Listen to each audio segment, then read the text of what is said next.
नमस्कार दोस्तों, स्वागत है एक बार फिर से आपका हमारे YouTube channel universal chemistry classes में। और मैं नरेंद्र मिश्रा उपस्थित हूँ आपको रसायन विज्ञान फर्स्ट बुक क्लास 12th के विलियन लेसन के न्यूमेरिकल्स पढ़ाने के लिए। तो डियर स्टूडेंट्स, हमने पिछले वीडियो में एक न्यूमेरिकल लगाया था और उम्मीद करते हैं आपको न्यूमेरिकल अच्छी तरीके से समझ में आया होगा। तो आज हम हल करेंगे एनसीईआरटी का एक्सरसाइज का अगला न्यूमेरिकल।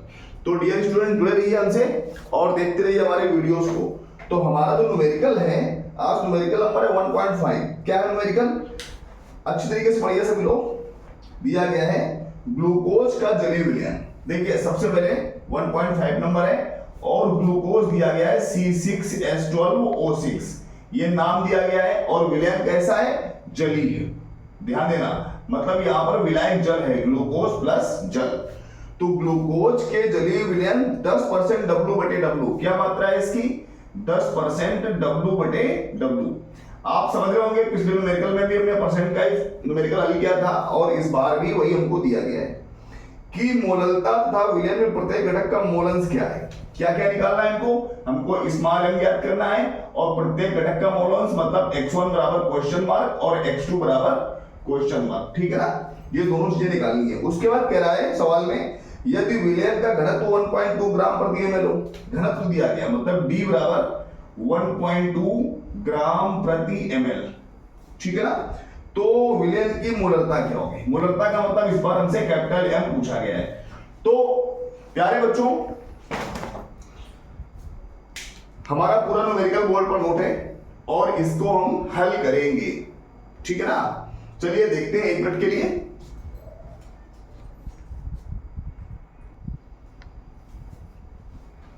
तो डियर स्टूडेंट्स, हम हल करेंगे एनसीईआरटी का न्यूमेरिकल नंबर 1.5। अब ध्यान देना बच्चों, हम आपको बताना चाहेंगे कि एनसीईआरटी जो बुक है उसके जो न्यूमेरिकल्स है वो बहुत टफ है और वो आईआईटी, जेईई और नीट लेवल पर है। तो अगर आप चाहते हैं कि ये न्यूमेरिकल्स आपसे हल हो तो आप हमारे चैनल पर जितने भी लेसन हमने विलयन के टॉपिक डाले हुए हैं वो सारे आप अच्छी तरीके से वॉच करिए, उनको समझिए। हम आपको एक एक न्यूमेरिकल हल कराएंगे और हम चाहेंगे कि ये न्यूमेरिकल जो हम हल कर रहे हैं ये आपसे हल हो। आप जब रिलेशन को अच्छी तरीके से समझेंगे, रिएक्शन बनाने के टॉपिक को समझेंगे तो आपको 100% केमिस्ट्री आएगी, बचकर जाएगी कहां। इसलिए आपसे रिक्वेस्ट है कि आप हमारे वीडियो को वॉच करिए और क्रम से सारे वीडियो वॉच करिए। तो आइए हल करते हैं इस न्यूमेरिकल को। क्या दिया गया है? परसेंटेज W/W दी गई है, मोलैरिटी निकालनी है, मोल फ्रैक्शन निकालना है और साथ में मोलैरिटी निकालनी है और डेंसिटी दी गई है। और देखो सूत्र दिया गया है, तो सूत्र हमको इसलिए दिया गया है ताकि हम इससे अवभार इसका निकाल सकें। मतलब होता है C6H12O6 में जो इसका MW1 निकलेगा हमारा, वो निकलेगा कितना? 180।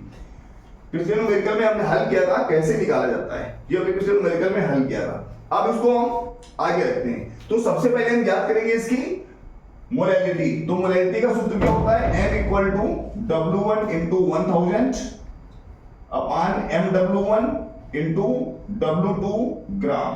अब बच्चों ध्यान देना, मोलैरिटी निकालने का ये फार्मूला ये हमने आपको पढ़ाया है विलयन लेसन में। अगर आपने नहीं पढ़ा है तो आप प्लीज हमारे पीछे की वीडियो देखिए और उनमें आपको मिल जाएगा कैसे बना फार्मूला, सब समझ जाएगा वहां पर। W1 हमको दिया गया है, हमने हल किया था इसको, एक बार फिर से हल करके देख लेते हैं। पिछले वीडियो में बताया था 10% का मतलब होता है 10/100 और W/W का मतलब ये भी ग्राम में और ये भी ग्राम में। और बच्चों जब ग्राम में है तो ऊपर वाली मात्रा होती है विलयन की, मतलब इसे W1 और नीचे वाला होता है विलयन मतलब टोटल W। अब देखो W बराबर क्या होता है, यही पर हल करते हैं बच्चों। जब विलयन लेसन हम पढ़ा रहे थे तो आपको सबसे पहला सूत्र हमने यही पढ़ाया था, इसी के आधार पर न्यूमेरिकल लगा पाएंगे। और अगर ये सूत्र आपको नहीं आता है तो मोलैरिटी के सवाल छोड़ दीजिए, नहीं लगेंगे। क्या होता है सूत्र कि W बराबर W1 + W2। याद आ गया ना? अगर नहीं याद आ रहा है तो वीडियो हमारे देखिए पीछे से। W दिया गया है 100 बराबर W1 दिया गया कितना? 10, तो प्लस W2 कितना बचा? तो समझ गए होंगे W2 बराबर 90 ग्राम। विलायक की मात्रा हमारी 90 ग्राम निकल आई, हमारा सॉल्वेंट 90 ग्राम निकल आया है, रख लीजिए यहां पर। तो स्मॉल m = W1 है 10 × 1000 अपॉन MW1 निकला था हमारा 180 और इंटू W दिया गया है 90। देखिए 0 0 0 0 कट गया, क्या बचा हमारा? 10 दाम 100 बटे 18 इंटू 9। हल करेंगे इसको, हमारा आंसर आएगा क्या निकल कर आएगा, स्मॉल m। तो चलिए चेक करते हैं कितना आंसर आ रहा है।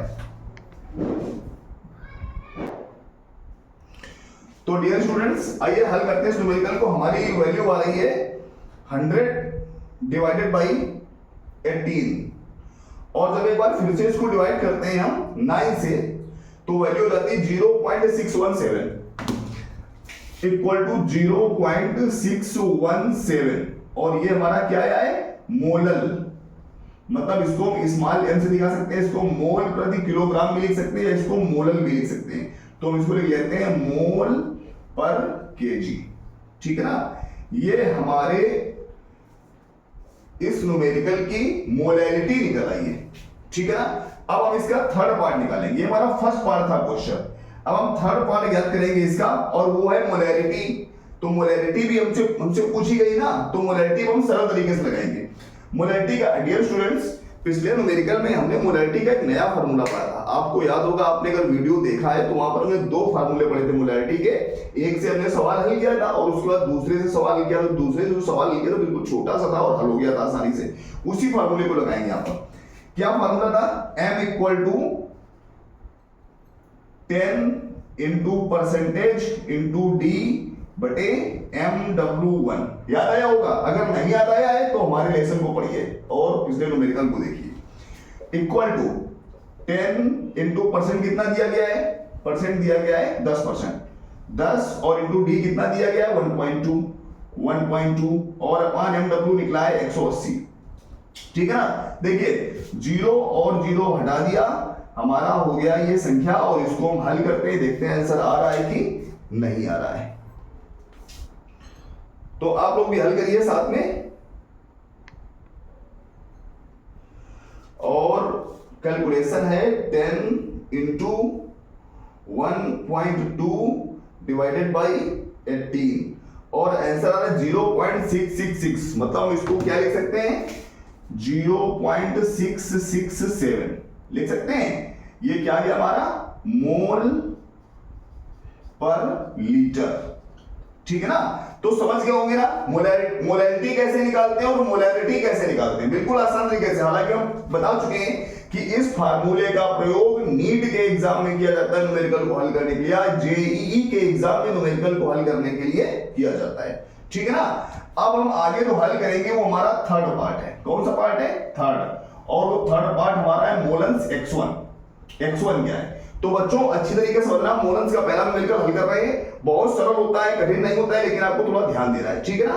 तो x1 का फार्मूला क्या होता है, हमने पढ़ा है x1 equal to n1 upon n1 plus n2। अब यहाँ पर n1 क्या है और n2 क्या है, तो n1 है 1 लगाए ना, n होता है विलेय और 1 लगाए, सॉरी n होता है मोलों की संख्या और 1 होता है विलेय, n होता है मोलों की संख्या, 2 होता है विलायक। मतलब अगर हम विलेय और विलायक के मोलों की संख्या निकाल ले तो हम हल कर लेंगे इसको। तो निकालिए, फार्मूला होता है n1 बराबर W1 बटे MW1, तो इक्वल टू W1 कितना दिया गया है बच्चों 10 और बटे MW1 180 हो गया ना।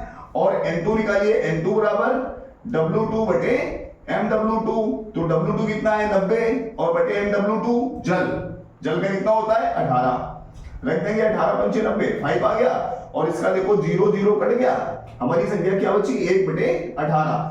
दशमलव लगाइए, 0 बढ़ाइए, 0 बढ़ाइए, 0 बढ़ाइए, 18 पंचे 90, 0.55 क्या है 0.055। अब हमारा n1 निकला है 0.055 और n2 निकला है 5, पूरा कर लीजिए इसमें।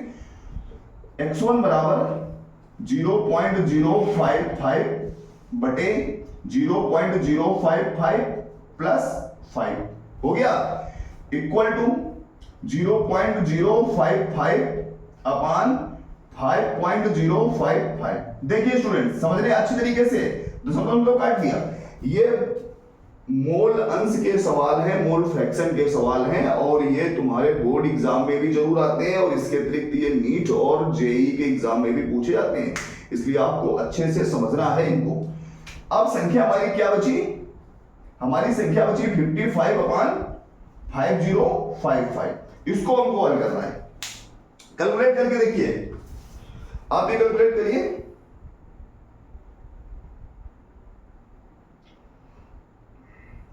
संख्या हमारी है 55 डिवाइडेड बाई 5055 और निकल करके आया है हमारा 0.010। क्या निकल के आया? Equal to 0.010। ये हमारा क्या निकला है? बराबर x1। विलय का मोलेंस निकल करके आया है 0.010। अब हमको निकालना है दूसरा भी, विलायक का भी निकालना है। तो इसके लिए हमने पढ़ा था, अगर आपको ये फार्मूले नहीं याद है तो प्लीज हमारे वीडियो को देखिए, जो हमने विलियन लेसन के वीडियो डाले हैं उसको आप जब अच्छे से समझेंगे तभी आप न्यूमेरिकल लगा पाएंगे, नहीं तो न्यूमेरिकल लगेंगे नहीं भैया। इसलिए अच्छे से समझिए उन लेसन को, उन पार्ट को समझिए। हमने फार्मूला पढ़ा था x2 equal to 1 minus x1। तो x2 इक्वल टू क्या हो जाएगा? 1 माइनस x1 की वैल्यू कितनी है? 0.10 0.010 तो x2 बराबर क्या हो जाएगा? घटा कर देख लीजिए, 1.000 और 0.010 घटा कर देखिए, 0 0 हो गया, 10 से 1 क्या बचे? 9। यहां पर कितने बचे? 9.0। क्या आया? x2 बराबर 0.990। ये निकला है हमारा x2। तो विलय का मोलेंस x1 इतना होगा और विलायक का मोलेंस इतना होगा और मोलरता इतनी होगी और मोलरता इतनी होगी। डियर स्टूडेंट्स, इस प्रकार के सवाल जो होते हैं ना वो सीबीएसई बोर्ड में 5 नंबर में पूछे जाते हैं बोर्ड एग्जाम में, और यूपी बोर्ड में भी 5 नंबर में आते हैं लॉन्ग क्वेश्चन। इसलिए प्लीज तैयार करिए इनको, और अगर हमारा आपको वीडियो पसंद आया है तो इसको चैनल को लाइक करिए, सब्सक्राइब करिए और शेयर करिए। धन्यवाद।